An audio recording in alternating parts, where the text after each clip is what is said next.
Copywriting adalah hasil pemikiran kreatif. Copywriting adalah teknik. Copywriting adalah seni.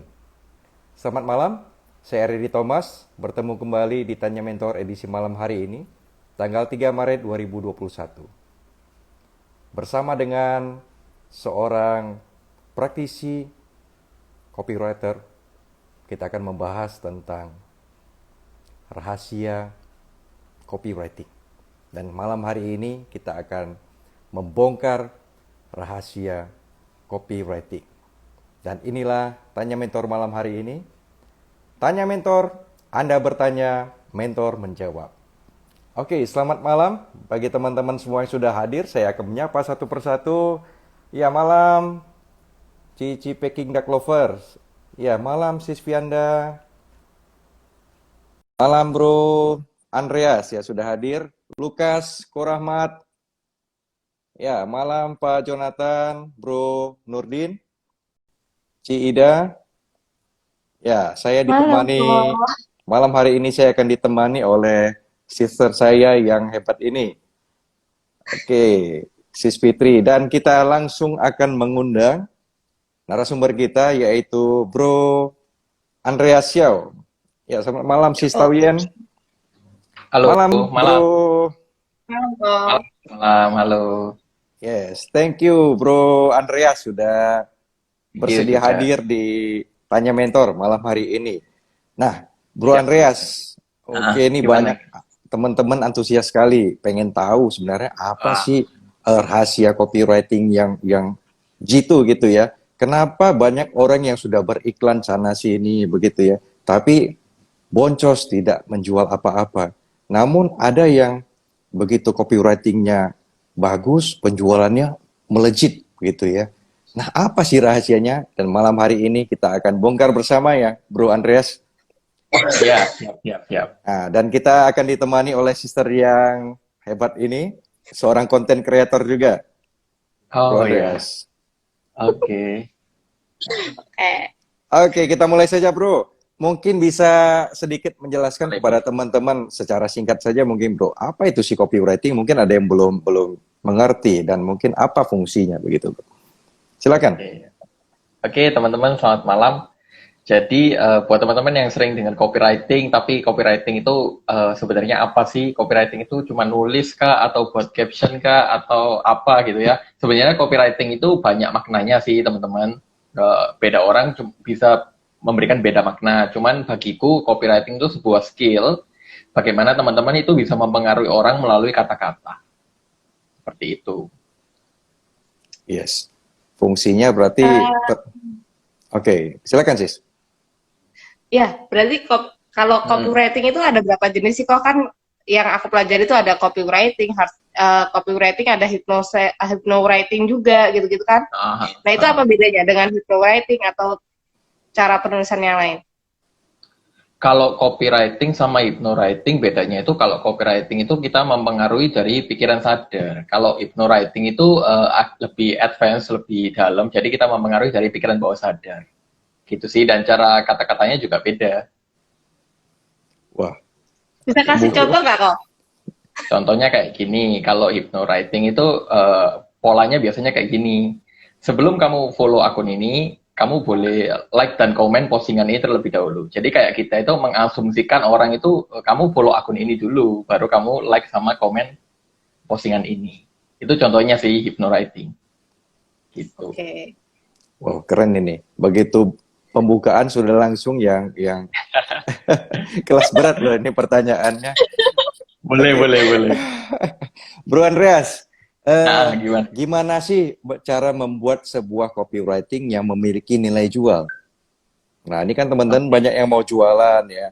Jadi supaya punya nilai jual sehingga orang tertarik mengklik produknya begitu, Bro. Oke. Jadi kalau copyright, sebelum teman-teman buat copywriting, teman-teman itu harus buat yang namanya buyer persona, teman-teman.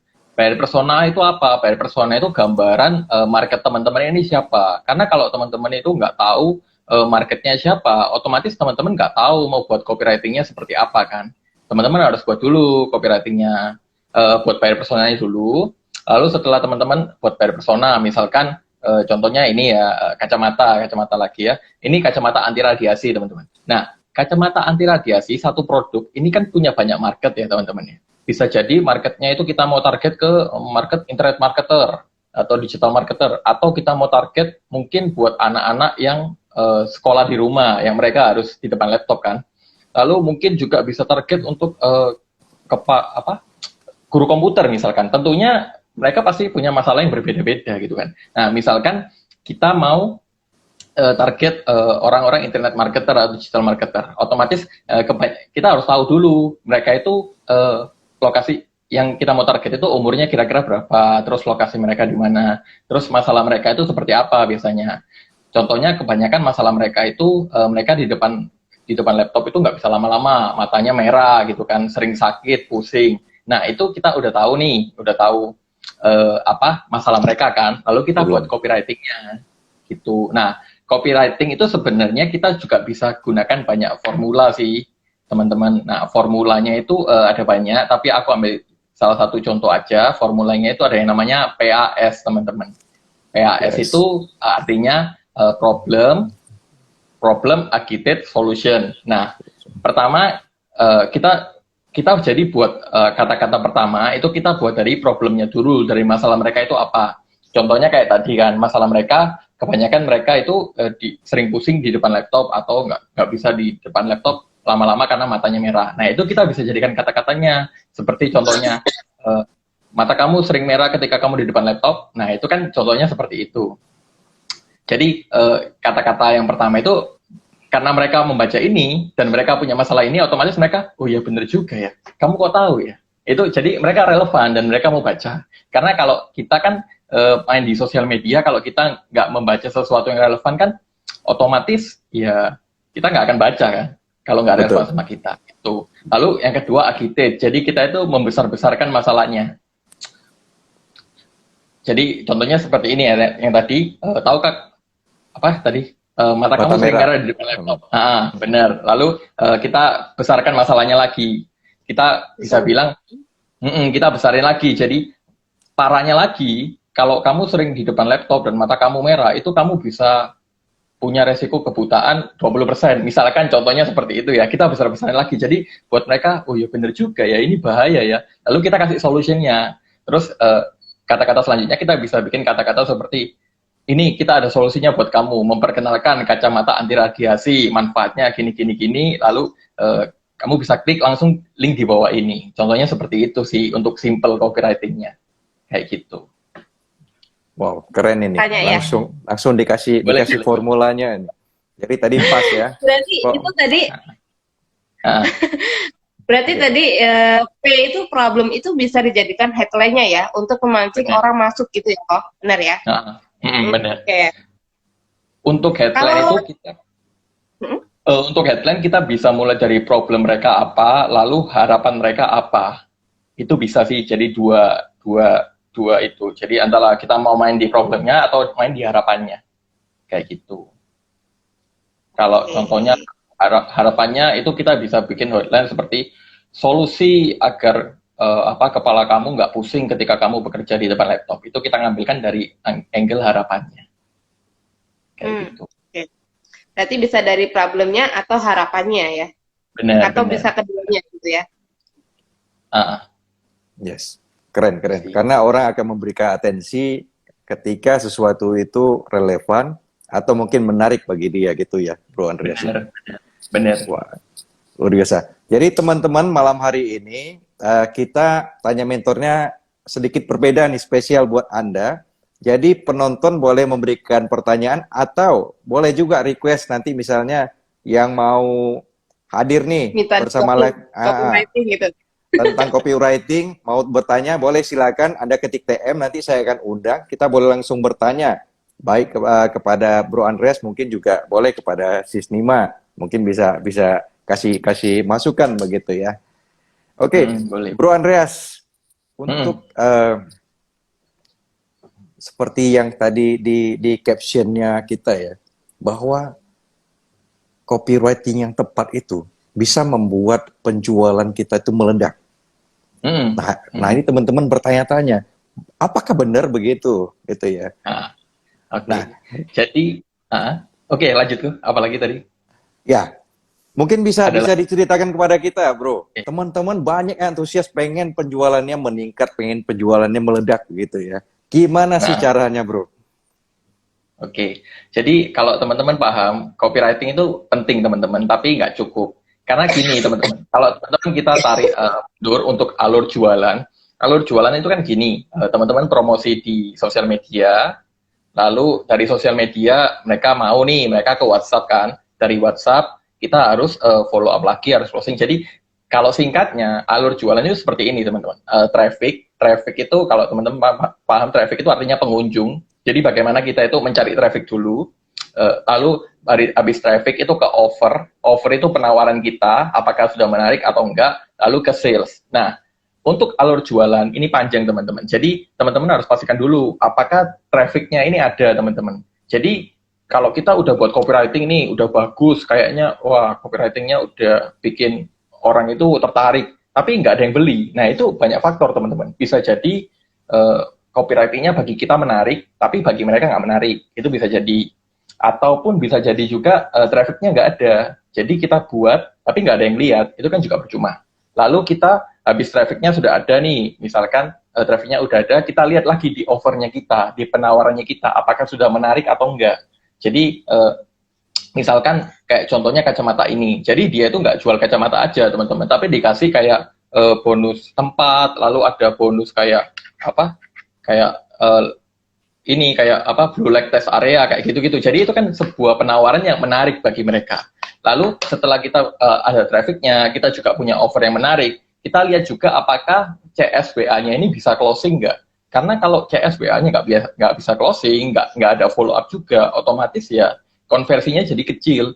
Jadi copywriting itu penting di setiap bagian komponen ini. Cuman nggak cukup sih. Ada banyak faktor yang tadi aku jelasin itu yang menentukan penjualan kita meningkat atau enggak. Kayak gitu. Keren. Oke, silakan, Jess. Nih nanya. Gimana kalau di IG? Gimana kalau jualannya di IG? Kalau jualannya di IG. Nah, jadi traffic itu kan ada dua. Ada dari organik atau dari iklan. Nah, kalau kita organik, itu kita nggak bisa ukur secara keseluruhan. Jadi misalkan kita posting nih, ya kita bisa sih lihat datanya, apa bisa menjangkau berapa orang. Cuman kan ya kita juga nggak bisa tahu apa copywriting kita itu menarik atau enggak. Beda dengan iklan. Kalau di iklan itu kita bisa lihat dari kita iklan segini, misalkan 10.000 orang. Nah itu berapa persen yang klik, itu bisa kelihatan. Jadi kalau untuk traffic organik memang kita susah untuk mengukur kalau efektivitas copywriting kita itu seperti apa. Maksudnya gini, kalau di Facebook mungkin headline terus tulisan di bawahnya gambar gitu. Nah, kalau di IG kan orang lebih ke visualisasi gambar nih. Nah, gimana caranya menaruh headline ini biar lebih menarik dengan foto kita gitu atau produk kita gitu kok?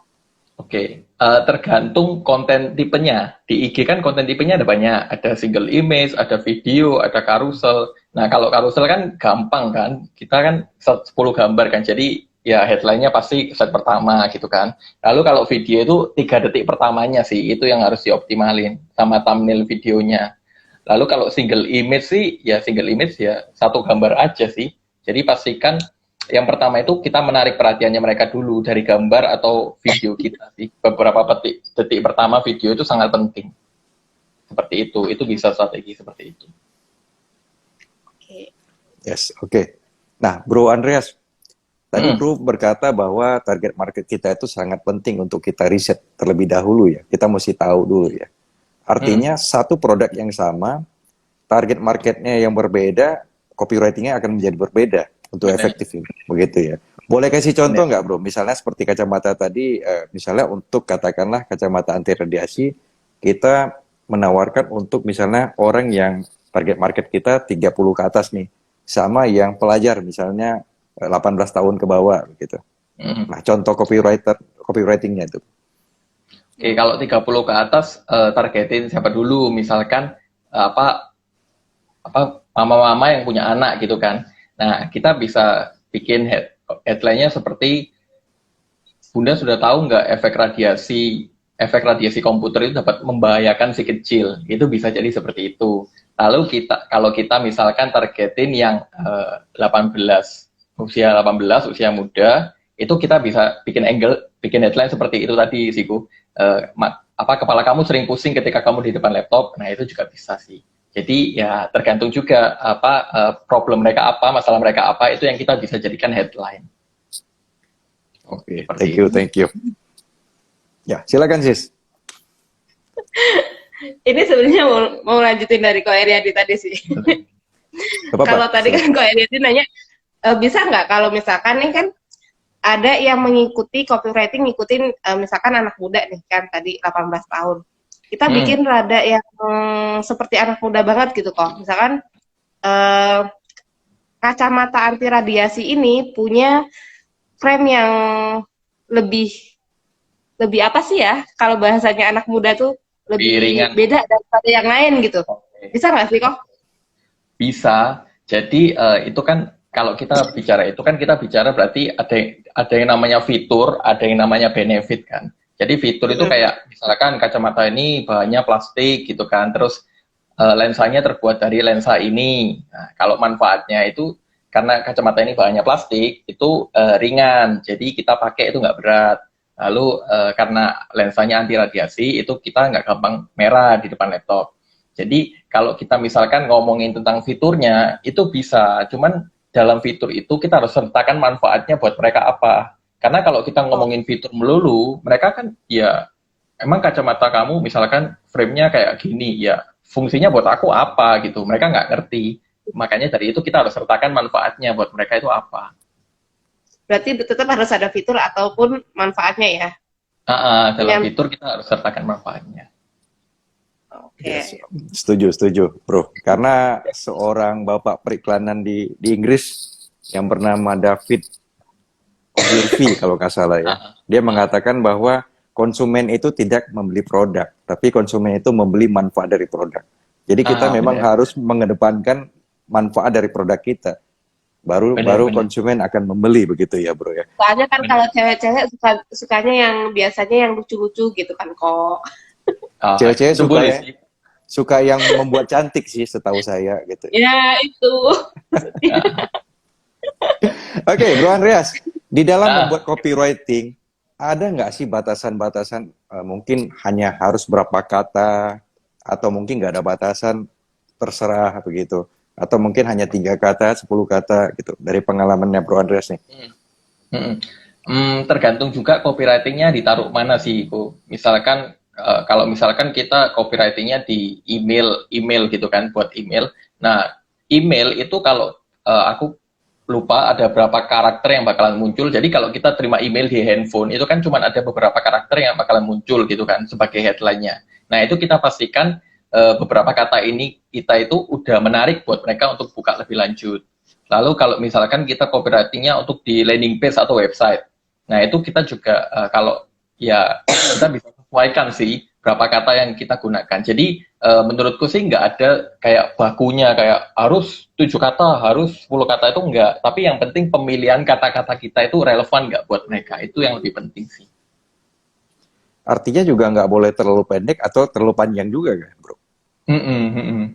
Tergantung itu copywriting ditaruh di mana dulu juga, itu juga penting, penempatan sama pemilihan kata-katanya sih. Yes, oke. Nah itu juga berbeda kalau kita misalnya tadi kan misalnya di email, Bro. Kalau di marketplace, Bro, ataupun di Instagram. Oke. Kalau marketplace itu sebenarnya antara agak butuh gak butuh copywriting sih. Kenapa? Karena orang ke marketplace itu mereka kan udah tahu kan mereka mau belanja apa kan. Kebanyakan seperti itu. Nah kalau bedanya di Instagram itu mereka nggak tahu mereka mau belanja apa. Mereka taunya aku buka Instagram cari hiburan. Tapi tiba-tiba lihat iklan copywritingnya bagus, akhirnya mereka tertarik. Nah itu bedanya sih. Kalau di marketplace itu kita bisa lebih kasih ini sih kayak fiturnya produk kita itu apa. Misalkan jual piring gitu, terbuat dari bahan apa, lalu diameternya berapa, itu orang yang lebih penting sih, karena kan ya mereka udah tahu kalau mereka mau belanja barang itu sih. Jadi kalau marketplace ya kita bisa lebih tekanin fitur barang kita itu apa aja di deskripsi produknya. Lalu kalau di Instagram itu penting sih, gitu. Oke, oke. Wah, keren nih. Silakan, silakan, Sis. Sebenarnya ada cara mudah nggak sih kok buat bikin copywriting kan buat orang-orang nih yang nggak bisa nulis, gimana cara mudahnya gitu? Cara Hmm. biar step by stepnya, misalkan bikin headline-nya, terus intinya dan closing-nya, penutupannya gimana sih kok biar orang yang nggak bisa nulis bisa nulis sedikit gitu tentang copywriting ini? Oke. Eh, yang pertama, ini simpelnya ya. Yang pertama teman-teman buat buyer persona dulu. Jadi teman-teman itu harus riset masalah terbesar target market teman-teman ini apa sih? Yang mereka mau itu apa sih? Itu di riset dulu. Lalu yang kedua, teman-teman bisa gunain formulanya. Misalkan kalau yang tadi aku PAS itu kan. Misalkan contohnya aku mau jualan e-course Instagram gitu kan, ngajari untuk orang jualan ngembangin followers di Instagram. Nah, PAS itu kan tadi aku ulang sedikit, PAS itu problem, architect, solution, teman-teman. Jadi kita tulis dulu masalah mereka apa, lalu yang selanjutnya kita besar-besarin masalahnya, lalu kita kasih solusi. Contohnya seperti ini. Kalau misalkan aku mau jualan e-course untuk orang ngembangin Instagram, aku cari tahu dulu masalahnya mereka apa. Oh, masalahnya mereka ternyata kebanyakan mereka itu udah konsisten posting tapi followers gak naik-naik. Nah, itu aku bisa buat formulanya kayak tadi. Misalkan problemnya aku bisa tulis sudah konsisten posting tapi followers gak naik-naik. Nah, itu contohnya problemnya. Lalu agitate-nya aku besar-besarin. Jadi aku besar-besarin bisa seperti ini. Parahnya lagi, sekarang algoritma Instagram itu sudah berubah, nggak kayak dulu. Lalu aku bisa besar-besarin lagi juga. Ditambah lagi, sekarang konten kreator itu sudah makin banyak. Otomatis sainganmu juga lebih banyak dari yang lain.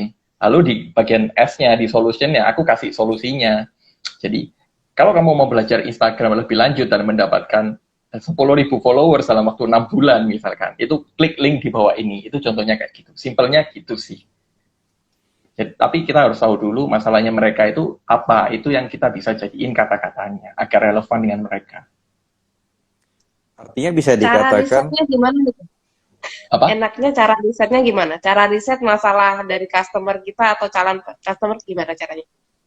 Kalau aku risetnya ada banyak cara. Biasanya yang pertama aku tanya langsung marketku.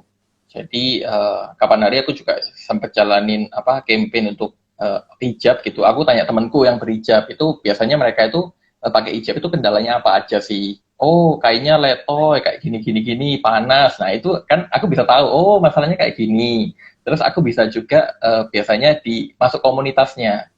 Jadi misalkan mereka ada komunitas di mana, misalkan mereka di ibu-ibu PKK misalkan. Aku ya yang kadang-kadang juga ya sempat coba ke sana, mungkin ada grup khusus di Facebook atau di Telegram, itu aku masuk. Tujuannya untuk aku baca-baca, kebanyakan mereka itu masalahnya apa. Lalu juga kadang itu di marketplace. Jadi di marketplace itu misalkan hijab gitu kan, kita tulis hijab, itu kan banyak yang jual kan. Nah, aku biasanya cari yang paling banyak laku, lalu aku lihat testimoninya. Jadi di testimoni bidang satu itu kan komplainnya orang-orang kelihatan, oh bahannya panas, oh ini nggak sesuai. Nah itu ya kita udah tahu kan, oh masalahnya itu kebanyakan kayak gini-gini, kayak gitu sih. Oke, oke. Mana kok? oke, Bro Andreas, artinya bisa dikatakan bahwa untuk memahami problem atau masalah dari konsumen itu salah satu kunci yang sangat penting di dalam membuat copywriting ya, Bro. Bener. Nah, dalam pemilihan Nah, kata-katanya sendiri gimana, Bro? Nah, misalnya tadi udah tahu misalnya hijabnya letoy begitu ya, yang nggak disukai masalahnya begitu. Nah, kan ada orang yang membuat copywriting sama-sama membuat, tapi ada kata-kata yang sangat eh, menarik sekali untuk orang klik atau orang baca begitu, Bro. Ada juga yang mungkin kurang menarik sehingga orang lewatkan begitu. kalau kata-katanya sih, kalau aku kebanyakan sih mulai dari pertanyaan sih kok. Jadi yang masalahnya mereka itu aku tanyain balik.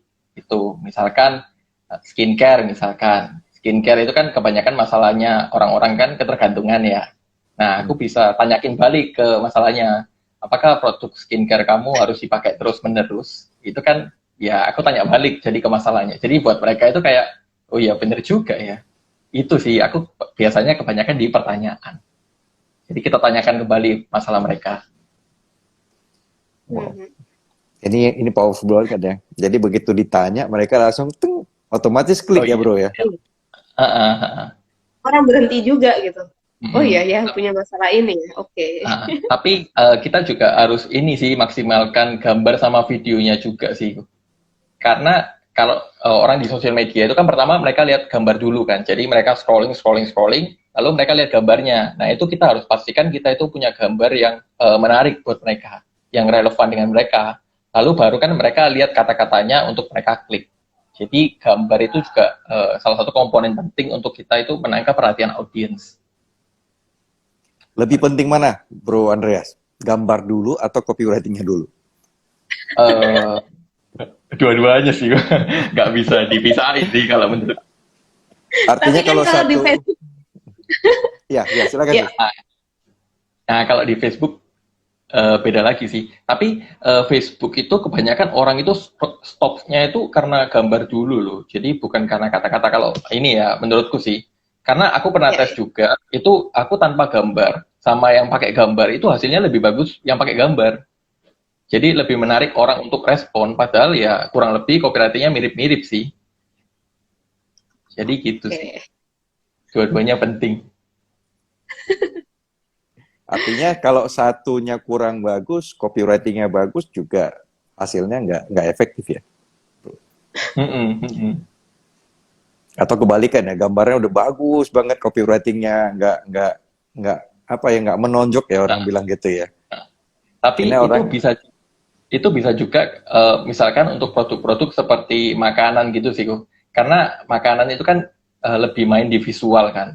Kalau misalkan visualnya bagus nih, tapi copywritingnya ya biasa aja, itu ya kemungkinan orang juga pengen klik. Kenapa ya? Karena ya orang kan lebih tergoda sama visual kan, ya nggak perlu copywriting yang gimana-gimana untuk makanan ya, gitu sih. Jadi ya beda produk juga. yes. Oke, silakan Sis.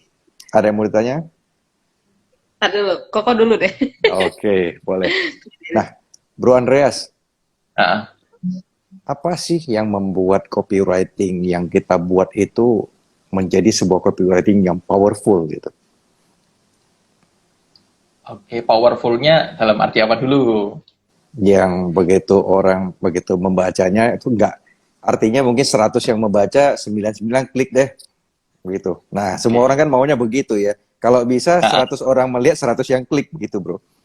Nah, kalau yang membuat powerful sih menurutku itu yang kita itu bisa menyadarkan mereka akan masalahnya mereka. Itu yang powerful sih. Jadi bagaimana copywriting itu kan tujuannya kita mempersuasif kan, mempengaruhi orang kan.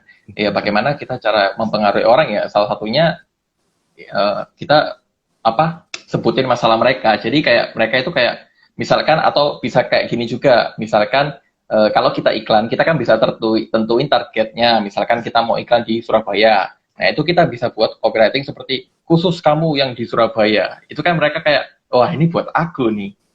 Jadi relevan juga dengan mereka. Jadi tapi kalau kebanyakan sih dari masalah mereka sih itu penting juga.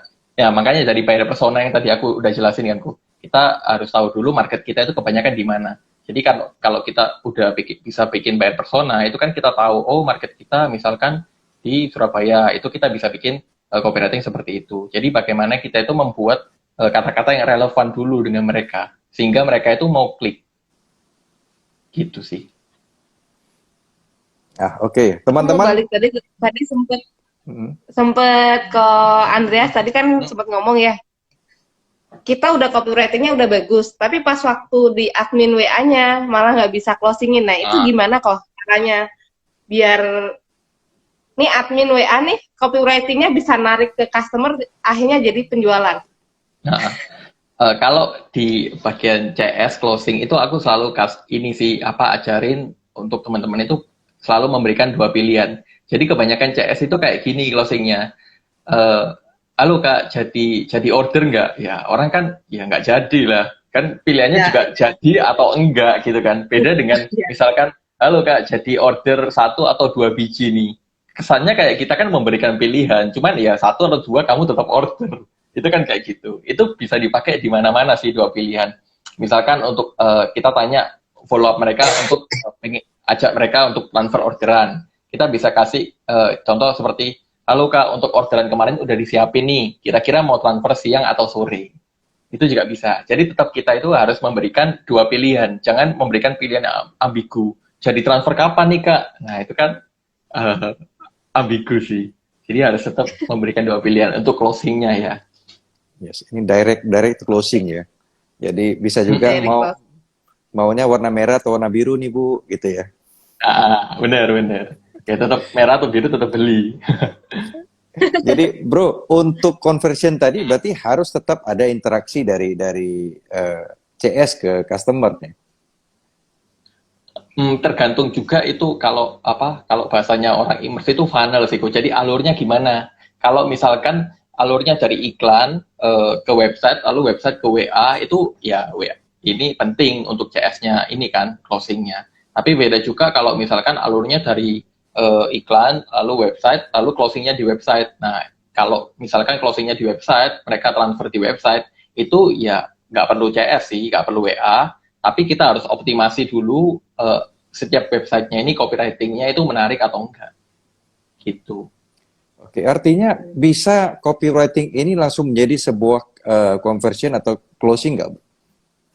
Bisa. Bisa ya? Langsung, berarti Bisa. langsung ibarat hard selling langsung ya? Kalau hard selling itu gini sih maksudnya aku. Kalau pemahamanku ya hard selling itu misalkan kita posting di sosial media gitu kan, jual piring cantik harga segini, minat klik link WA di sini. Itu hard selling sih menurutku. Tapi juga ada beberapa produk itu yang kita bisa hard selling itu laku, kayak Andes kapan sempat tahun lalu itu jual piring, ya jualannya kayak gitu, ya tetap laku-laku aja karena kan orang udah tahu piring ya piring, mau kita bikin ya gimana lagi, itu sih. Oke. Wah, mau nanya nih, apa bedanya covert selling dengan copywriting? Apa itu termasuk ya? Kalau menurutku sih cover selling itu bagian dari teknik copywriting. Cover selling itu kita jualan secara terselubung. Misalkan gini, aku kasih kita jadi itu tujuannya itu kita buat kata-kata yang ambigu, yang bikin orang kepo, tapi kita nggak memberikan call to action sama sekali. Misalkan aku bisa misalkan contohnya produk kacamata lagi ya, aku bisa bikin kata-kata seperti ini. Akhirnya aku udah nemuin cara untuk mataku bebas merah di depan laptop selama berjam-jam. Udah gitu aja. Itu kan membuat orang, hah, gimana caranya? Kamu ngapain? Pakai apa? Itu cover selling sih. Jadi kita membuat orang itu kepo dan kita membuat sesuatu yang ambigu. Kesannya nggak jualan, ujung-ujungnya jualan juga. Ya. Seperti itu. Oke. Ya, jadi ini akhir dari Instagram ini kacamatanya bakal laku ini. Tadi contohnya kacamata terus soalnya. Jualan tuh. Cuman Baik. contoh aja. Ya, bercanda. Teman-teman, ya silahkan ada yang mau bertanya. Boleh chat di ini aja saja ya, di kolom komentar. Karena di tempat saya kolom tanda tanyanya hilang nih. Tiba-tiba nggak tahu kenapa, nggak bisa muncul. Atau Anda boleh ketik TM, saya akan hadirkan. Anda boleh bertanya langsung secara lisan dengan Bro Andreas. Nah, Bro Andreas, ini ada pertanyaan dari Bu Warni. Kalau untuk status WA, kapan waktu juga mendukung nggak selain copywriting? Maksudnya gimana nih? Kapan waktu juga mendukung nggak selain copywriting? Oh, mungkin waktu postingannya mungkin, Bro Andreas. Apakah berpengaruh nggak selain copywriting itu? Waktu posting juga berpengaruh sih, karena ya kita harus pastikan kan kalau misalkan kita posting waktunya jam 12 malam, tapi audiens kita kontak WA kita jam 12 malam, ya pada tidur semua, akhirnya copywriting bagus apapun nggak ada yang baca juga. Jadi ya harus tetap dioptimalkan kalau. Ada nggak jam yang paling efektif, Bro? Kalau WA itu kan kita nggak bisa lihat sih kok. Beda dengan Instagram. Kalau Instagram kan kita bisa lihat audiens kita paling aktif jam berapa. Kalau WA kan nggak bisa. Kita ya kira-kira aja. Misalkan kontak kita kebanyakan ibu-ibu, ya ibu-ibu kira-kira aja jam berapa, misalkan jam 12 siang buka WA. Nah, kita bisa ya jam 12 siang kita posting. Jadi tergantung juga kontak WA-nya itu kebiasaan audiensnya seperti apa. Lalu mereka buka WA-nya jam berapa. Gitu sih. Oke, Sis. Ada yang mau ditanya? Sebelum saya melanjutkan pertanyaan dari audiens. Tanya dari audiens dulu deh kok kayaknya. Oke, ini dari Bu Yuni, Mondi Dessert. Apakah tepat kalau jualan makanan, kontennya resep makanan? Nah, ini dia.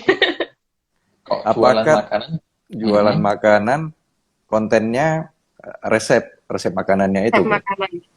Oke, boleh-boleh aja. Nah, kalau kalau strategi Instagramku yang aku pelajari dari Nico Julius, itu ada 2 akun Instagram, teman-teman. Yang pertama itu akun Instagram jualan, yang kedua itu akun traffic. Nah, kalau akun Instagram jualan, itu teman-teman pastikan teman-teman itu pasti membuat tampilan Instagramnya itu menarik.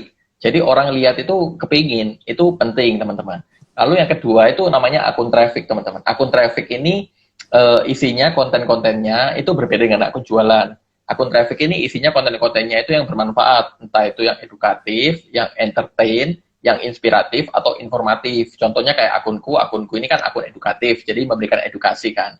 Nah, kalau akun yang bermanfaat itu pasti naik followersnya lebih gampang daripada akun jualan, teman-teman. Kenapa? Karena orang kan nggak suka dijualin kan. Nah, lalu strateginya itu dari akun traffic itu kita arahkan orang-orangnya itu ke akun jualan kita. Jadi kita promosinya dari akun traffic kita. Karena kalau kita promosi di akun jualan sekarang, akun jualan yang dengan algoritma Instagram yang sekarang, teman-teman, itu susah. Kenapa? Karena akun jualan kan pasti rendah interaksi, dan rendah interaksi otomatis rendah traffic juga, gitu sih. Lalu apakah boleh misalkan akun makanan gitu, tapi posting resep makanan itu boleh-boleh aja, tapi teman-teman harus pastiin bahwa cari traffic di akun jualan itu susah. Jadi teman-teman harus pastiin punya traffic dari sumber yang lain, sumber traffic yang lain diarahin ke sana. Gitu. Namun harus didukung dengan copywriting yang bagus juga ya, bro. Ya, benar. Ini ada pertanyaan nih dari Ko Agus. Ya, silakan baca Sis. Apa yang paling penting dalam copywriting untuk jual jasa konsultan atau marketing agensi? 3 kata yang paling penting untuk jual jasa. Tergantung juga sih. Jadi kalau copywriting itu, kalau aku bayangin gini, copywriting itu kan jembatan, teman-teman, antara ini produk teman-teman, ini market kan, copywriting itu di sininya. Nah, sebelum kita buat copywriting, kita juga harus tahu kelebihan jasa konsultan dan marketing agency kita ini apa. Lalu problemnya mereka itu kenapa mereka pakai jasa konsultan dan marketing agency, itu yang kita harus cari tahu dulu sih. Jadi kalau 3 kata yang paling penting ya juga aku juga nggak tahu juga produknya gimana, marketnya gimana. Jadi yang harus disesuaikan memang. Mungkin maksudnya begini, Bro Andreas. Beliau ini adalah misalnya seorang konten kreator yang membuat konten gitu kepada orang-orang. Mungkin untuk menjual jasa ini, copywriting itu mungkin kata-kata apa sih yang mungkin yang bisa membuat orang mau gitu melihat kontennya daripada marketing agency ini gitu. Oke. Nah, kalau aku kebayangnya marketing agency itu kan kebanyakan orang pakai jasa marketing agency kan karena nggak pengen ribet kan, nggak pengen susah ngurusi itu. Ya kita bisa buatin kata-katanya seperti contohnya seperti urus apa? Sebentar aku mikir dulu. Boleh, silakan bro. Santai, apa kita ngobrol santai. Tiba-tiba ini kayak blank gitu. Sering sudah ngembangin akun Instagram tapi followers atau misalkan pengen dapat orderan dari Instagram kamu, misalkan seperti itu sih untuk marketing agency. Karena kebanyakan orang kan, kalau di pemikiranku ya, kebanyakan orang itu pebisnis itu gak ngerti cara main Instagram, lalu gak ngerti caranya dapat orderan dari online. Jadi kita bisa bikin headline seperti itu sih. itu juga bisa. Ya, oke. Nah, ini tadi dari Bu Yudi Modi Dessert tanya kembali nih, bagaimana strateginya mengarahkan akun traffic ke akun jualan, Bro? Oke, strateginya ada banyak, bisa dari Instagram Story. Jadi kita posting di Instagram Story, lalu kita tag akun jualan kita untuk arahin mereka ke sana. Atau bisa juga dari highlight Instagram, itu highlight Instagram bisa kita kasih kayak temukan cek produk kamu di sini ya, cek produk kami di sini ya. Nah, jadi di highlight story-nya itu kita bisa kasih story kita jualan dan tag akun jualan. Lalu bisa juga di bio Instagram-nya. Jadi bio Instagram-nya kita juga bisa tambahin temukan produk kami di sini, terus tag akunnya itu juga bisa. Lalu link bio-nya juga bisa. Jadi banyak cara sih. Oke. Ini pertanyaan bagus nih. Hmm. Apakah semua profesi perlu copywriting? Adakah yang tidak perlu copywriting dari Coach Jonathan?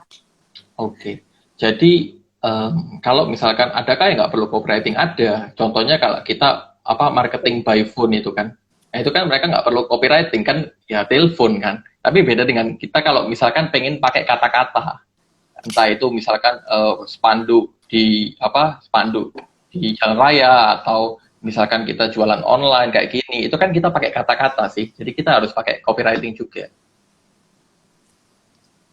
Oke.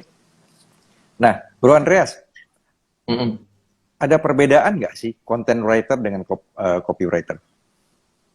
Oke, jadi kalau content writer sama-sama menulis, memang content writer sama copywriter. Cuman content writer itu lebih fokusnya ke informasi. Jadi kayak biasanya nulis artikel kayak gitu-gitu, itu content writer. Kalau copywriter itu kita fokusnya mempersuasi, jadi mempengaruhi, dan kebanyakan sih untuk jualan. Jadi sama-sama menulis tapi fokusnya beda sih, Bu. Nah, contoh nih, misalnya Tanya Mentor kan pengen ngajak audiens nonton, Bro. Itu dibutuhkan content writer atau copywriter? Kalau itu copywriter. Copywriter. Oke, ini nanti boleh minta nih Sagis dari Bro Andreas untuk boleh. Tanya Mentor nih. Boleh. Nah, sini ada pertanyaan dari Sis Panikwok. Boleh bantu dibacain nih. Oke, kalau MC, host, presenter perlu nggak copywriting? Enggak sih, kan langsung ngomong. Tapi mungkin skripnya kali ya. Jadi kita buat skrip dulu gitu. Headline-nya apa kira-kira, terus nanti kita bakalan ngomong apa aja, lalu nanti call to action-nya seperti apa, itu juga boleh sih. Tapi ya kalau kita langsung ngomong ya nggak perlu copywriting. Maybe maksudnya Sis Vaniko adalah mungkin kita sedang memperkenalkan diri kita atau menawarkan jasa kita mungkin, Bro Andreas. Tidak perlu ya, langsung saja nggak gitu. Nggak perlu. Oke, Bro. Berarti lebih ke tulisan aja ya, kok ya, untuk menarik orang buat berhenti, istilahnya kan, buat berhenti ngelihat produk kita atau apa yang kita tawarkan kan, copywriting ini. Kata-kata sih. Kalau kita langsung ngomong langsung lisan nggak perlu sih. Nah, ini ada pertanyaan dari Civani lagi nih. Kalau untuk Civani bagus pakai carousel atau tipe yang mana? Oke, jadi tergantung needs-nya juga. Needs itu topiknya, temanya. Misalkan kalau kayak aku, misalkan edukasi, itu kan lebih bagus carousel. Kenapa? Karena dalam satu konten itu kan kita bisa kasih 1-10 gambar. Jadi orang itu bacanya lebih satu konten itu mereka dapat edukasi lebih banyak. Tapi beda juga dengan skincare misalkan. Kalau skincare dibuat carousel itu aneh. Kenapa aneh? Karena orang lihat skincare nggak terbiasa baca carousel. Mereka lebih terbiasa video. Jadi nonton, oh skincare pakainya kayak gini. Nah, jadi tergantung juga niche-nya dan kebiasaan audiensnya seperti apa. Entah itu mereka kebanyakan carousel atau kebanyakan di video. Gitu. Ini kalau untuk konten promo, bagusnya copywriting-nya gimana kok? Bisa kasih contoh nggak? Kalau promo bisa kasih seperti diskon berapa persen gitu. Lalu beli 1 gratis 1, itu kalau promo bisa kayak gitu. Untuk copywriting-nya contohnya gimana kok? Headline-nya gitu? Headline yang ditampilkannya seperti apa? diskon 50% khusus hari ini saja. Kayak gitu bisa. Oh, sesimpel itu ya berarti ya. Nggak perlu yang rada panjang gitu, nggak perlu ya? Nggak perlu. Yang penting memang eye catching gitu ya. Begitu melihat orang langsung mau mengklik gitu. Oke, menarik sekali nih. Bro, ini ada titipan pertanyaan dari teman-teman. Ada yang merequest, Bro Andreas, request dong buku apa sih untuk copywriting yang mudah dipahami gitu. Oke, kalau buku yang mudah dipahami, isi copywriting Dewa Eka Prayoga itu bagus, teman-teman. Isi copywriting. Benar-benar isi, teman-teman pasti paham. Itu bagus kan? Oke ya teman-teman, jadi rekomendasinya adalah Easy Copywriting, yang dari Kang Dewa ya. Dewa Eka.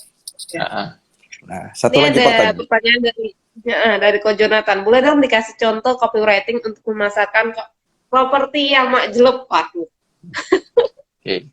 Kalau properti yang pertama teman-teman harus personal branding dulu sih, itu penting. Karena ya orang kan kalau beli properti kan lihat orangnya. Lalu propertinya seperti apa dulu, misalkan kalau kita mau main angle-nya dari mana dulu, misalkan kalau kita mau main angle-nya, angle itu jadi kayak sudutnya, itu kita mau main di angle properti ini buat orang-orang investasi gitu. Nah, kita bisa bikin copywriting seperti hanya dengan 2 juta rupiah kamu bisa punya apartemen senilai segini misalkan. Itu juga bisa. Jadi tergantung mau ngambil angle-nya dari mana dulu sih. Tergantung produknya juga. Yes. Mungkin seperti misalnya ada iklan yang begini ya, Bro. Properti DP 0% ataupun ada juga yang seperti mengelabui ya. Properti diskon janda juga ada tuh kok. Benar. Bukan, jadi seperti properti DP cicilan 0% gitu. Tapi cicilannya kecil gitu. Seolah-olah DP-nya 0% begitu. Benar. Itu juga salah satu strategi marketing juga sih, kok. Artinya paling tidak diklik dulu begitu ya, Bro ya. Benar. Tapi terkadang kalau clickbait itu juga ini sih nggak bagus juga untuk integritas kita sih. Orang kan kecewa kan, loh katanya ini gitu sih. Jadi ya harus pastiin nggak clickbait juga sih, teman. Oke. Nah, saya juga mau dong, Bro Andreas. Nah, saya kan bergerak di bidang jasa service gadget, Bro. Nah, copywriting yang bagus bagaimana, Bro? Contohnya misalnya, saya ingin menjangkau misalnya anak-anak SMA yang punya gadget, gitu ya. Kadang-kadang mereka rusak, bagaimana untuk menarik mereka untuk datang ke tempat saya, gitu. Melihat produk saya, jasa saya. Kelebihannya jasa gadget ke Thomas apa? Apple. Dan kelebihannya adalah cepat, berkualitas, bisa ditunggu. Oke. Cepat, berkualitas, bisa ditunggu. Dan bergaransi. Oke. Bisa copywriting-nya seperti, cuman di sini kamu bisa servis HP-mu cepat, nggak ribet, dan bergaransi. Itu juga bisa. Nah, keren. Tapi ya aku nggak tahu juga kalau kebanyakan orang itu yang datang itu servis HP-nya itu masalahnya apa sih. Jadi itu juga yang nanti bisa ditambahin jadi bumbu-bumbu di copywriting-nya. Oke. Iya, bisa jadi adalah memang kepercayaan, Bro. Mungkin orang kan takut, apalagi misalnya punya gadget yang harganya mahal gitu ya. Kan takut ini ketemu orang yang benar-benar kompeten atau mungkin yang baru belajar, Bro.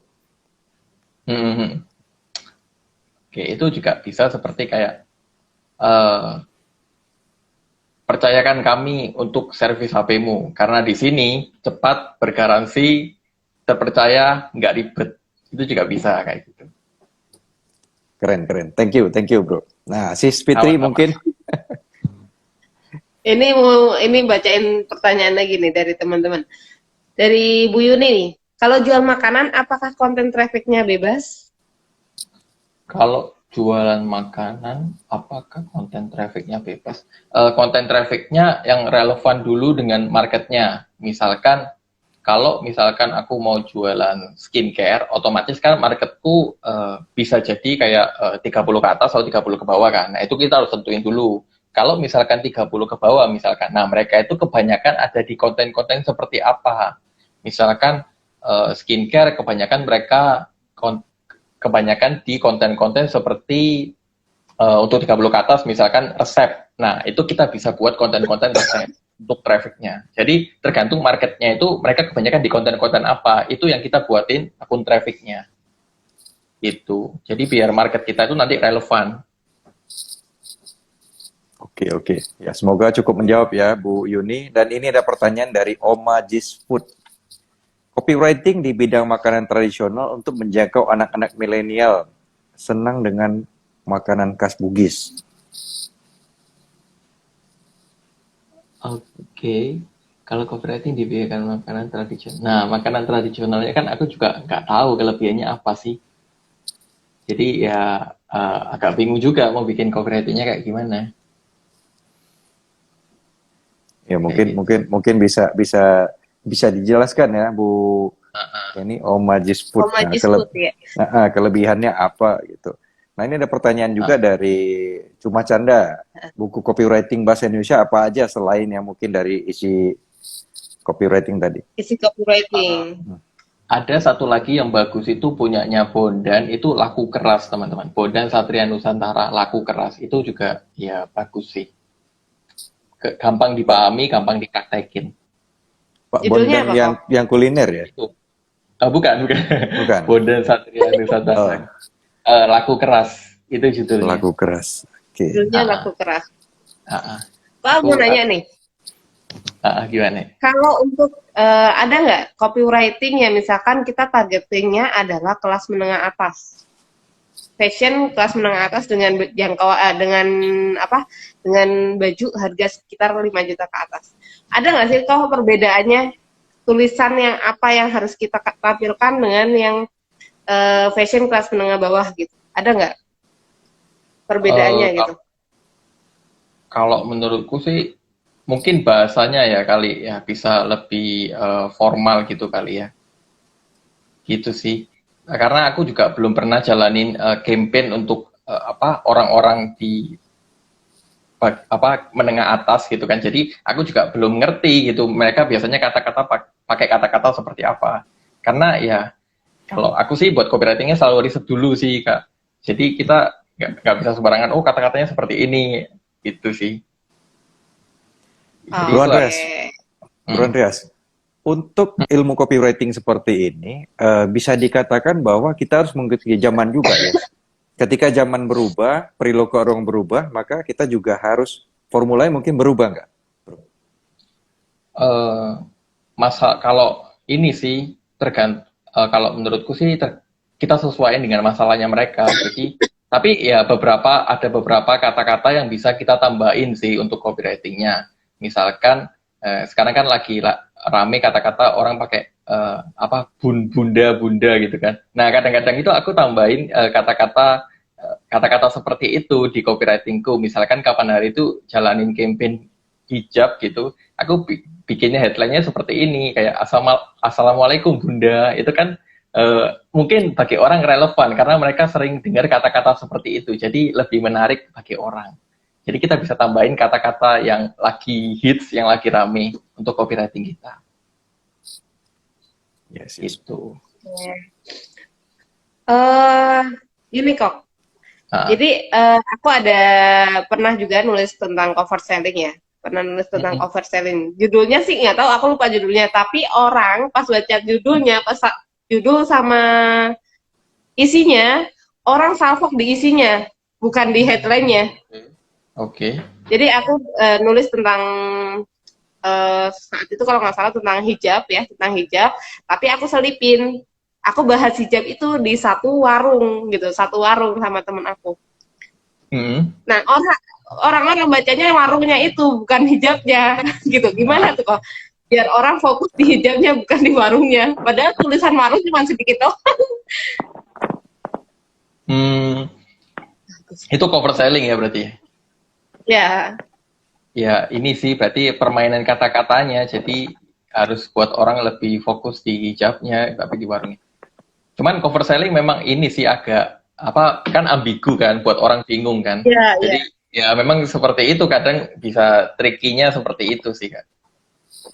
ya. Kalau beda dengan kalau kita kasih call to action-nya, jadi mereka paham. Oh ini tentang hijabnya, bukan tentang warungnya.